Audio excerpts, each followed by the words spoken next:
দুঃখ কষ্ট অভাব অনটনের সময় দৃঢ় মনোবল নিয়ে স্বাভাবিক থাকতে পারেন এমন লোকের সংখ্যা নিতান্তই কম। একথা আমাদেরকে অবশ্যই বিবেচনা করে দেখতে হবে যে যদি আমি বা আপনি ধৈর্য না ধরি তবে আমাদের অন্য কি করার আছে। একথা স্পষ্ট যে আমাদের ধৈর্য ধরা ছাড়া অন্য কিছুই করার নেই। আপনার কাছে কি অন্য কোনো সমাধান আছে?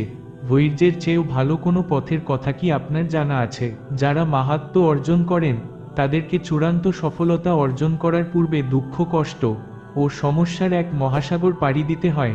জেনে রাখুন, এক সংকট থেকে মুক্তি পাওয়া মাত্রই আপনাকে আরেক সংকটের মোকাবেলা করতে হবে।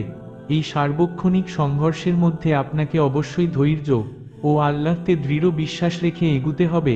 এটাই মহামানবদের পথ। দৃঢ় প্রত্যয়ের সাথে তারা সংকটের মোকাবিলা করে, সকল দুঃখ কষ্ট ও সংকটকে তারা ধরাশায়ী করে সফলতাকে অর্জন করেছেন। অতএব ধৈর্যশীল হন ও জেনে রাখুন, আপনার ধৈর্য যেন একমাত্র আল্লাহর সন্তুষ্টির জন্যই হয়। তার মতো ধৈর্য ধরুন যে আসন্ন শান্তির বিষয়ে দৃঢ়প্রত্যয়ী, যে জানে যে এক শুভ পরিণতি আসবে, যে তার প্রভুর নিকট পুরস্কার চায়, এ আশায় যে সমস্যা কবলিত হয়ে তার পাপের প্রায়শ্চিত হবে। ধৈর্য ধরুন, সমস্যা যাই হোক না কেন আর সামনের পথ যতই অন্ধকার মনে হোক না কেন তাতে কিছু আসে যায় না।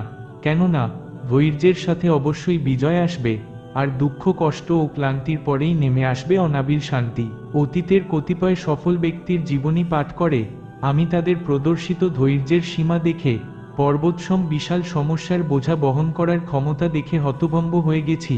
এই বিশাল পর্বতসম সমস্যার বোঝা বহন করে তারা শুধু অধিকতর শক্তিশালী মানব হিসেবেই পুনঃ প্রকাশিত হয়েছেন। কনকনে ঠান্ডা বৃষ্টির দংশনের মতোই সংকট তাদের মাথার উপরে পতিত হয়েছে, তবুও তারা পাহাড়ের মতোই দৃঢ় ছিলেন। তারপর অল্প সময় অতিবাহিত হওয়ার পরেই তারা তাদের ধৈর্যের কারণে সফলতার পুরস্কারে ভূষিত হয়েছেন।